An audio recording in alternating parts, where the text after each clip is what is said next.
All right, hi everyone. Welcome to the Note Investor Podcast. So today I'm joined by Erin Quinn, who's an attorney. So Erin, how you doing? Good. How are you? Good, good. Well, thanks so much for coming on. I really appreciate it. Yeah, absolutely. Thanks for getting up a little early for me too to to do it. So, No, that's no problem. I'm usually actually it depends, but I'm usually up at like 5 most times, ugh, sometimes even before that. So doing early. So working with folks on the East Coast is pretty straightforward, not too bad. that's So, true. so That's true. Yeah. So why don't you tell us a little bit about yourself and kind of your practice and what you do in the note industry? Yeah, absolutely. I am a real estate attorney in Clearwater, Florida. I have been in the real estate industry, specifically doing creditors' rights work since 2002. So I started actually as a legal assistant in the beginning of my career, knowing that I wanted to go to law school, but just wanting to kind of break into firms. So then 2002 is when I started at my first default law firm, and went to law school in 2005. And while I was in law school, I actually joined what is now A Law, Albertelli Law. A Law was at the peak of the default market, about 400 people, four partners, multi-million dollar company. And I assisted the managing attorney. And then when I was an attorney, obviously, not so much assisting, but working for them and doing their best practices. So we grew the company from three of us to 400 of us. So Oh wow. from there, it was time to spread my wings, and I joined another law firm that wanted to start an organization here in Florida to branch out from Texas, where they were located. And that went really well for about 4 years. And then they decided to sell the company, and I did not want to go to the big firm that they were selling to. So I started my own thing. So my firm is Erin Quinn, and I got my Georgia license in 2016. So I do both Florida and Georgia at both the state and federal level. And Hmm. I've been, like I said, I've been handling this stuff for 17 years. So No, very, very cool. Yeah. Yeah, those are two very interesting states. I mean, maybe start by talking about Georgia a little bit. So I haven't really bought anything in Georgia because I know they have some licensing requirements, but I see a lot of stuff there. And it's one of those things I've thought about getting the license, but I haven't had the bandwidth to actually like look into it. So maybe talk a little bit about what all that entails for someone to get active in Georgia. yeah, I actually did the research on it a while ago. And my findings, I haven't actually had to register a client yet there. Most of them take care of it themselves, but the Hmm. NMLS is who the licensing goes through. So you have to apply through the NMLS and then go through their process. If you've been through it before in other states, it's probably very similar as far as the paperwork and stuff is concerned. I've heard the license anywhere between $1,500 and $4,000, depending on a bond.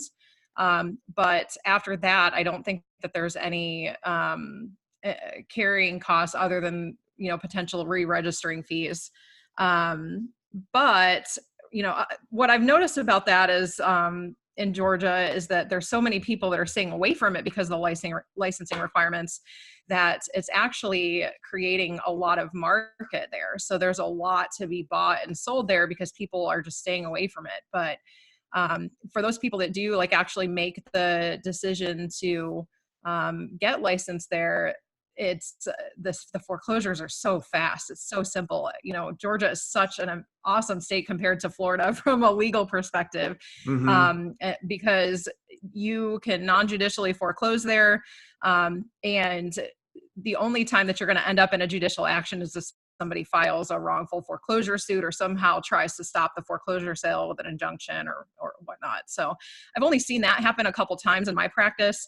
Hmm. It's not very common. I don't have a huge volume of files, but a decent amount of work there. So I've probably had maybe two cases ever that have done that. The majority of what I see, honestly, is just them filing bankruptcy. Like they'll file suit to stop the sale or bankruptcy to stop the sale, and then I end up having to deal in bankruptcy court with that. So that's, Right. I think, the biggest reason sales cancel.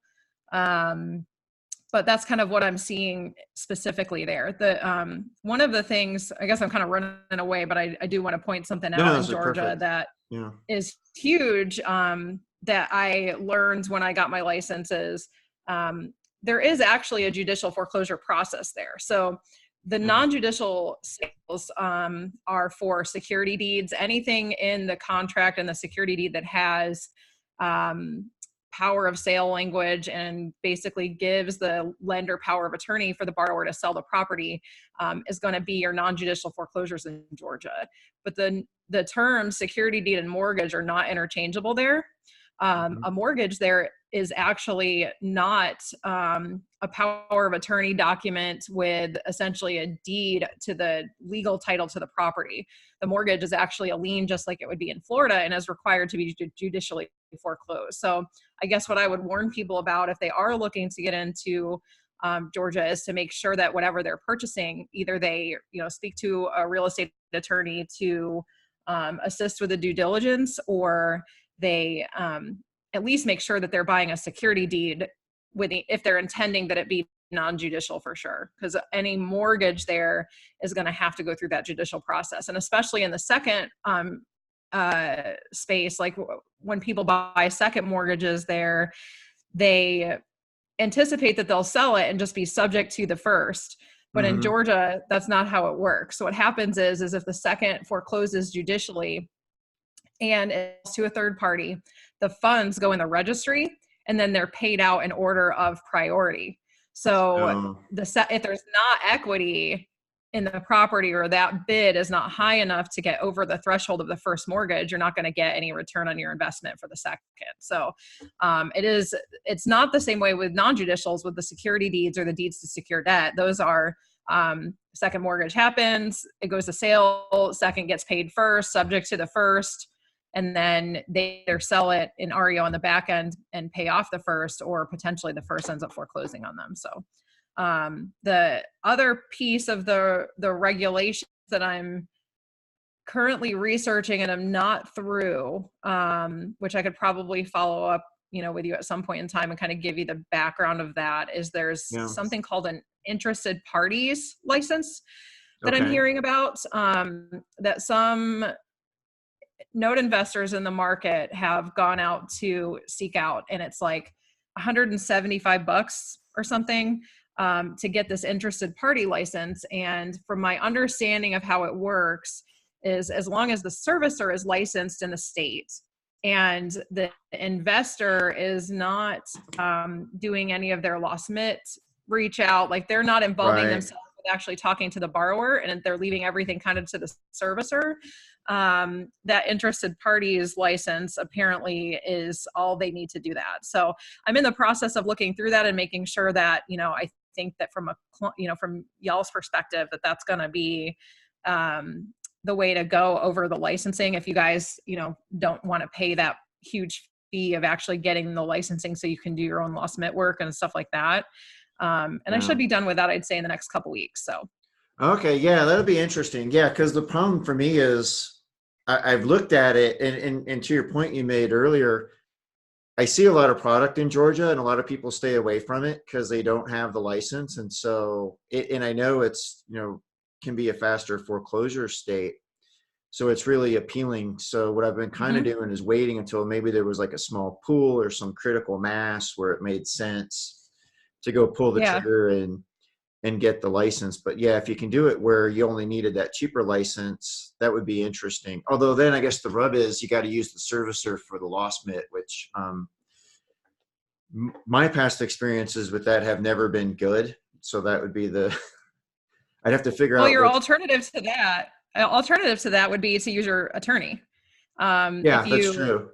so you could use the attorney handling the case to, do any lost mit reach out. They already have to send a ton of notices to the borrower anyway. So trying to communicate from a loss mitigation perspective is not that much more effort for them, especially if you have contact information that we can use, or, if you want it just in written form, then we can do either of those things. And we've had some success with that. I do the lost minute reach out generally for my clients, just as a courtesy, if it's not going to be too significant, obviously. Right. Um, so, uh, but anything to help you guys close your files and get what you need is kind of what we try to do. No, that's cool. Yeah, to me, the amount of time you spend in LostMate can be kind of critical, because I found when I've used servicers, there was one servicer in particular, I swear they would like make a phone call once a month, and they would have like a note in the call log that just said, "Oh, left a message, didn't hear back," and then like the next month they'd call again and be like, "Well, no, that's not going to work. We need to drive it one way or another. Yeah. Either get it back on track, or say, okay, we're done doing this, and then just proceed on with the Yeah, legal process." I think that my experience with the servicers, especially as the individual note and mortgage investor market gets so much bigger, is that the investors, the smaller investors, are much more hands-on, much more aggressive, much more communicative. Need more. What's the word I'm looking for? I don't want to say more attention. It's like not a bad thing, but they are much more involved in their files, which is, it is good for you guys, because you're correct. That's exactly what servicers do. And that's even at the bank level, like at the financial institution, Chase level, Wells Fargo level, it's the same situation, but they don't have the desire and need to push their files as quickly. So, I think that that's kind of where that started initially. Yeah, it's been interesting for me as I've grown, because I remember when I was doing, when you start with like one or two notes, it can be tough working just with like a lot of vendors in general, because you don't have any critical mass and you're kind of figuring out how things are going. Yeah, once you get to the point where you have kind of like a decent portfolio of loans, that makes it a little easier, because they tend to just, it seems like things just happen on their own a lot more. Anyhow, so you don't even have to follow up, quite as much. Plus, you'll get comfortable with the process. And like, I know for me, I've kind of settled in on, a set of vendors where we worked together for a while, and now just everything hums. But yeah, that beginning part for folks where they have one or two is really challenging, because a lot of times they don't know what to expect. And then a lot of times the servicer, doesn't necessarily do all the things they need to do anyway. So that just makes it kind of a challenge. There's kind of like a chicken and the egg problem, I think, with notes, where once you get to a certain point, it does, certain things do get easier after a while. Right. Yeah. I think that even at the attorney level or at the law firm level, I've seen that in the past. Like, I've worked for small firms, I've worked for big firms. My firm now is small, it's just ours. And part of the reason I got out of the big firm life and mentality was because of that exact reason, on the volume aspect. So the partners of, in my experience anyway, the partners of larger firms, it's not going to move the needle for them financially to, if you pull 2 of your files. But if Chase pulls 4,000 of their files, then that's a big concern for them. So, I don't think it's intentional by any means, but for sure the smaller guys fall through the cracks in those areas. And, a lot of them have tried to combat that by making like kind of client-centric teams where, a lot of the little guys are with one specific team where they have the same points of contact every single time. Those people are responsible for moving their files, not just all files, and, kind of combat it that way.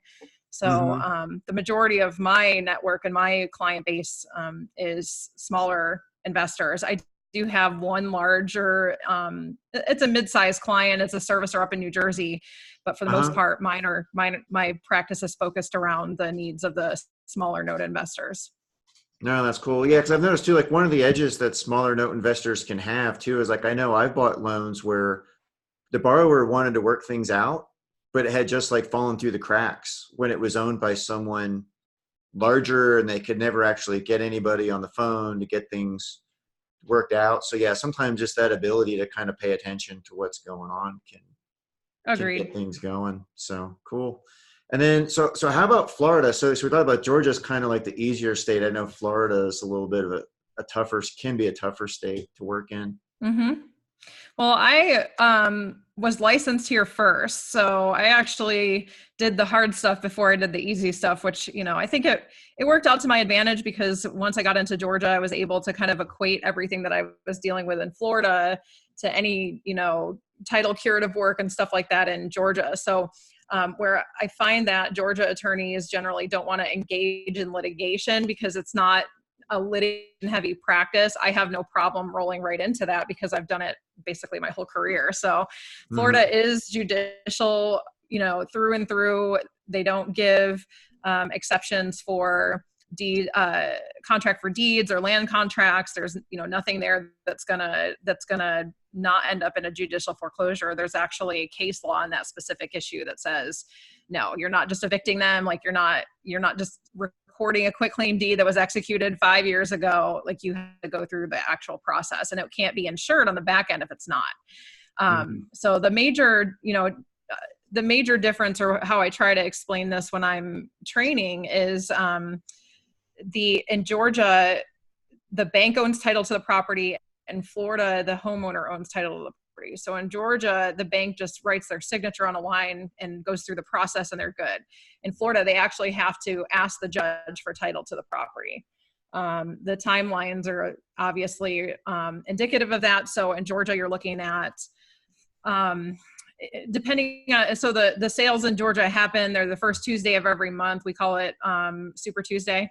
Yeah. And the pub dates are all the same the month before. So as long as, as an investor, when you refer the file, it hits a pub deadline, you should be good to go with bringing it to sale the following month, as long as there's not a breach requirement.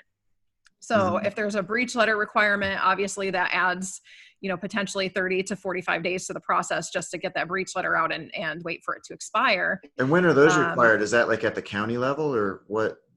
It's in the mortgage, in the deed, and the security deed or the mortgage. So Gotcha. Sometimes the note will have generic, requirements for one, but the mortgage and security deed are where the meat and potatoes of the demand letter requirements are. And you'll hear it referred to often as paragraph 17 or paragraph 22 in the Fannie Mae or Freddie Mac forms of the mortgage. And that's really where the acceleration piece and the requirement that a default notice be sent are. So to the extent that a servicer sends it prior, what I do when the file comes in is just check it over to make sure that the demand letter was sufficient under the contractual terms. And as long as that's the case, we just set it for sale. So we're looking at anywhere from, I would say, like 30 days to 75 days for a sale in Georgia, just depending on that breach letter component for the most part. So. Oh, that's not too bad. And then what's the total process in Georgia from when you actually start with the demand letter, all the way through to the sale? If you go demand letter through the sale, you're looking at no more than 75 days. Oh, wow. I didn't realize it was that fast. I knew it was fast, but I didn't realize it was that quick because some of the things like I do, like in Ohio, it can take, I don't know, things can just sit for months sometimes for seemingly no reason. And you're just waiting on the county. Like I waited this was in Indiana. I think I waited like 2 or 3 months just for the sheriff's office, just to list the property on the next auction when everything was ready to go. There was nothing else in the way. Yeah. The awesome thing is that the county sets the newspapers that you can use. They're called legal organs in the state of Georgia. And those legal organs are established. So the entire process is outside of the courts. All of the requirements are in the statutes, and as long as the firm follows those statutes, they don't have to involve the court system or wait on anybody for the foreclosure itself at all. So the eviction's a different story. You do have to, deal with the sheriff on the eviction part of it. Right. But from a foreclosure perspective, so I guess hypothetically, I get a file in the door. Let's say it takes me, 2 or 3 days to board it and take a look at the demand letter and the requirements and kind of just orient the file. Then sending the demand letter. If it's a 30-day demand letter, I usually give them 33 days to respond just to make sure that I'm accounting for mailing. And then the second that happens, I can send it off to the newspaper to publish in the next run date. So for instance, I've got some newspapers right now that some of their deadlines for the January sale which is the 7th of January, are November 26th. And then I've got some that are December 5th. So if it's a county that the deadlines are November 26th and the demand expires today, then I can put that in the paper to run in December to go to sale in January on the Oh, first. that's very cool. Yeah. So So, that makes so it such just a huge. depends on it. It just definitely depends on the timing of the demand expiration and the pub deadlines is the big thing, because the rest of it is all just us choosing a sale date unilaterally. Oh, that's not bad at all. Yeah, because as I've had some exits lately and been playing with spreadsheets, looking at annualized returns. Man, if you can cut a month out of the process here and there, it makes it really a huge difference. You really get torn up when you just get these random delays that go on for no Yeah, I reason. think Georgia has a higher percentage of like payoffs and reinstatements and mods and stuff like that, just because the process is so quick. People don't have time to raise any nonsense. Right. So it goes pretty quickly. The only other thing I see is there are definitely serial bankruptcy filers there, or people that will file bankruptcy to stop the sale. Right. Which from our perspective, it's fine. It doesn't mean that, it's not going to end up working out, but it can delay the timeline. And the bankruptcy process is actually more like longer than the foreclosure process there. So Yeah, I believe that. I had one in Michigan that filed BK13 to stop it. And I think it's taken like 10 months to finally start receiving payments on it, yeah. because there were delays, and then I think the judge was on vacation, and just on and Yeah, on and it's on. very common in bankruptcy for the first confirmation hearing to be rescheduled, because they, for whatever reason, always schedule it prior to the proof of claim deadlines in a Chapter 13. So we end up seeing that hearing kicked out at least once. And then, sometimes it can be multiple hearings, multiple plans, just at an amended objection or objection to an fourth amended plan the other day. Oh, wow. So Yeah, at least mine yeah, didn't get into all of that, so it wasn't too bad. So yeah, now I think it what? depends on the seriousness of the debtor too. Because if it's a Chapter 13, you're looking at potentially 5 years. But if the debtor is just doing it to delay and to stop the sale, then they're going to end up dismissed in 30, 60, 90 days. If they're really serious about it, then yeah, you're looking at least a year or so. Oh man, that coffee looks really good. I need to get mine. Oh, no, I have to do that. Yeah, that's right. So let's talk about like Florida a little bit. So Georgia is real fast. Like, what are the time frames that you're dealing with in Florida? Yeah, sorry. I love Georgia so much. I got off on Georgia again, No, but that's okay. I like so that too, because Florida. I'm thinking more and more about Georgia, especially because I'll go back to it anyways.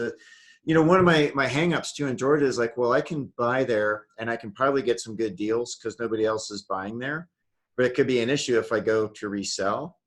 But now that I'm in the process of setting up a fund, I would more than likely either be taking them through foreclosure if that's required, and then just holding them in the fund or selling them somewhere else. So I'm now a little less concerned about being able to resell. So that makes me look at it. Yeah. So that was Yeah, good. Georgia's cool. The main difference I was trying to point out there is just the time frames on them, because it is so much more significant. And the process in Florida is never going to take less than 90 days. Never. Mm-hmm. But the average time frame, I would say, for an uncontested foreclosure is going to be probably 6 months to a year. At my firm, I would say we're handling most uncontested cases within 6 to 9 months. And that's just depending on the court calendars too and stuff like that. Yeah. The contested files, we're resolving most of them in about a year. The average time frame on a contested foreclosure is anywhere from a year to 3 years, 4 years.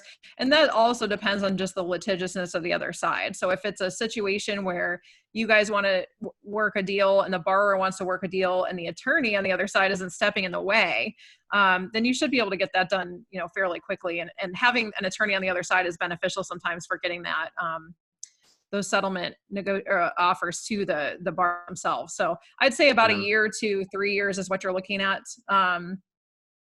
from an average perspective. So, and that's judicial process from receipt of the file to certificate of title issued. So that includes demand letter, complaint service, judgment, sale, certificate of title. Mm-hmm. And then what about the statute of limitations in Florida? Because I see loans all the time with like next dues of like I had somebody send me one the other week, and like the next payment due was 2017, and I think it matured in like 2013. And he was assuring me it was all good, but the property looked pretty destroyed anyways, and so I wasn't that interested in it. But Maturity date is a big thing for the statute of limitations in Florida.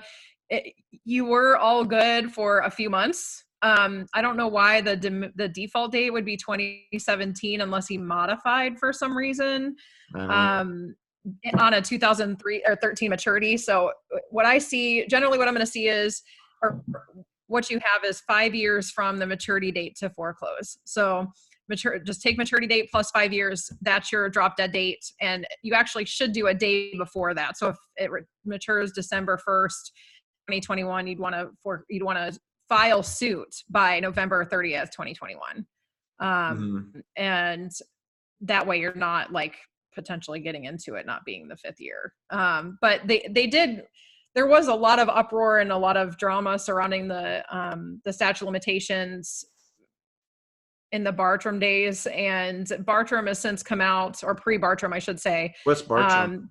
Bartram is a case that came out that set the rule that each payment is a different default, and as long as you allege one payment that's within the statute of limitations, you can allege them all. So what what defense counsel, I guess from a practical perspective, what was happening was defense counsel was arguing this loan, stopped paying in September 2009. It is now August of 2015.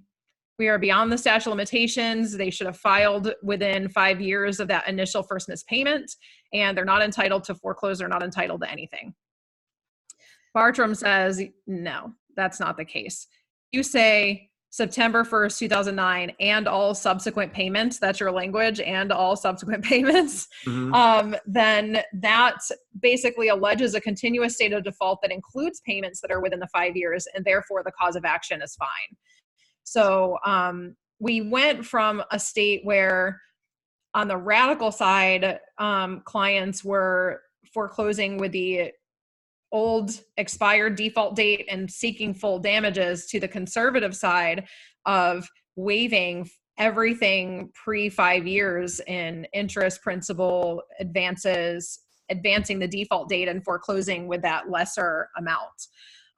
So since Bartram came out and some cases to follow that, it's kind of been more solidified in the judiciary that as long as you're within 5 years of maturity, you can get both the full amount of the debt, even if it includes interest that's before 5 years, and you can allege that payment of 5 years before, as long as you include that and all subsequent payment language.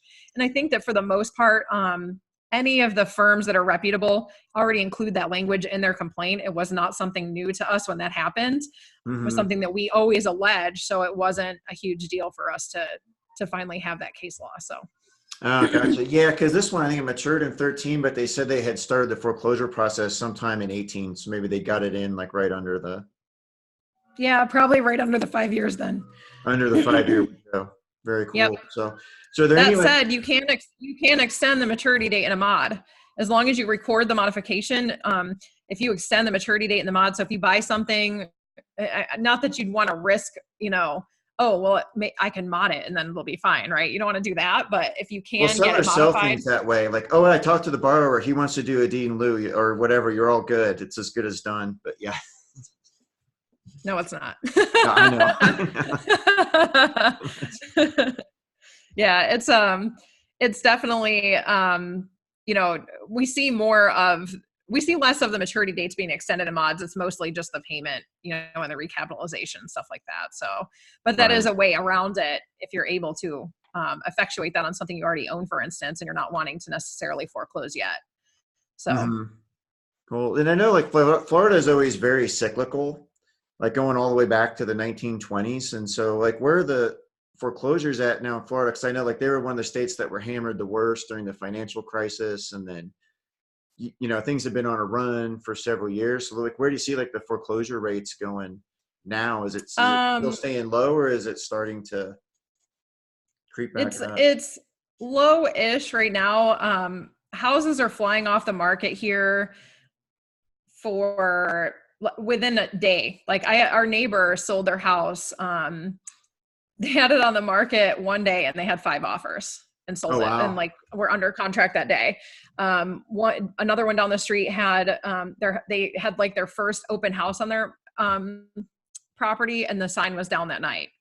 They are moving so quick, but they're going for a high value right now, in my opinion. Just even, Mhm. I hate to say this, but even my own house, like what I bought my house for in 2011, we have remodeled most of it.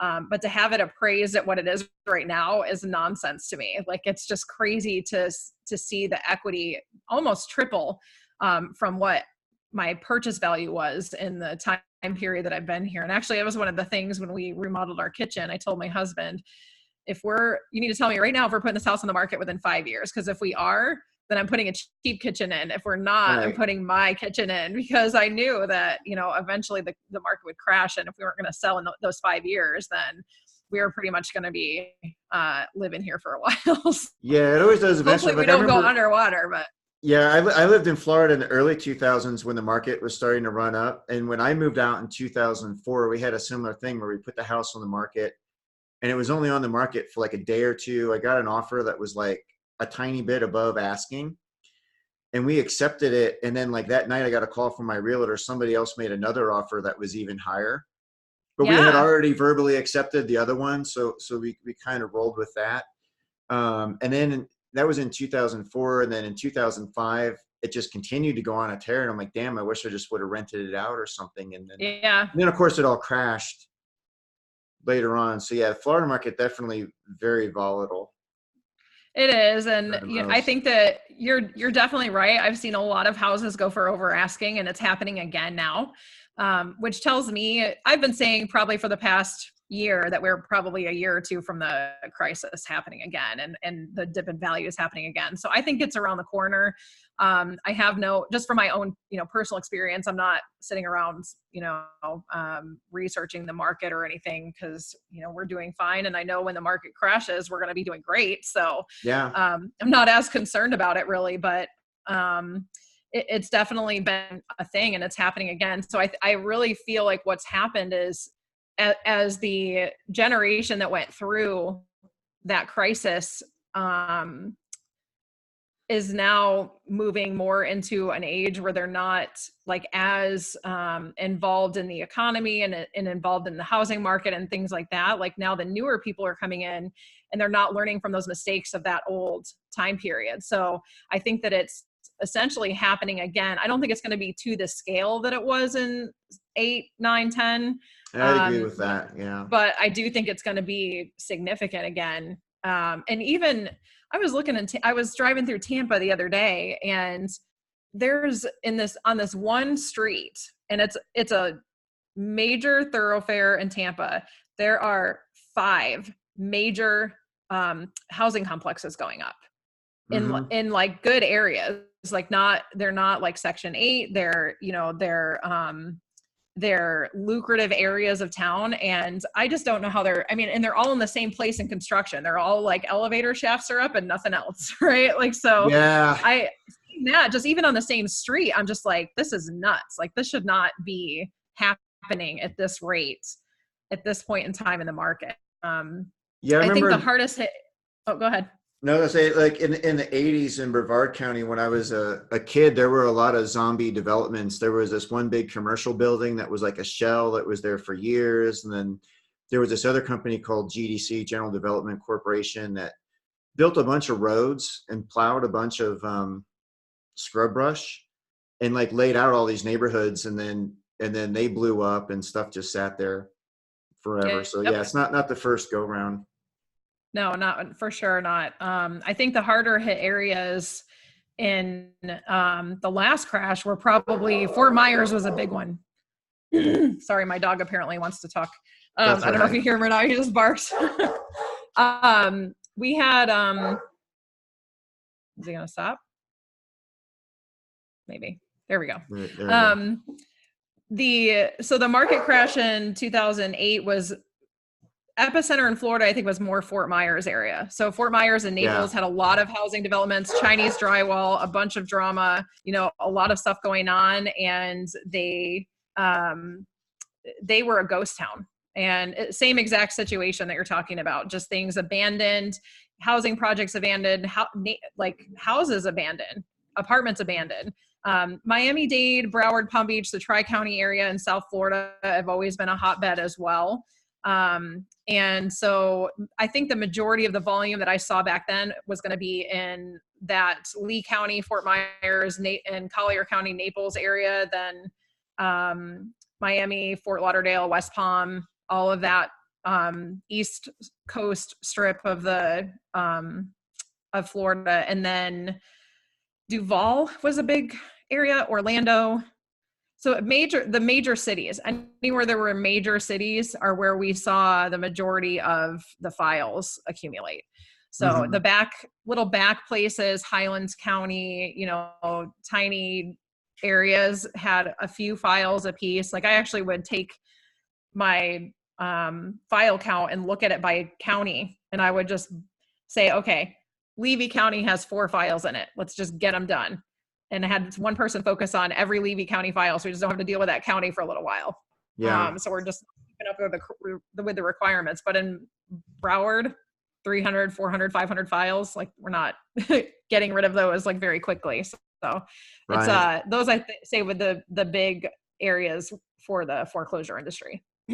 No, very cool. Well, that's probably a pretty good stopping point. So thanks so much again for coming on. I'll definitely be like I said, I lived in Florida for a long time and I've been wanting to do more stuff there. I'm just kind of waiting a little bit for the inventory to show up. But yeah, definitely look Well, I'm forward to working happy with if you I more. see anything, I do run across clients. I actually tell most of my clients, just if you have something you're selling or you're wanting to buy, let me know. And if I know somebody that's, doing the same, then I can always help you reach out to them or, introduce you.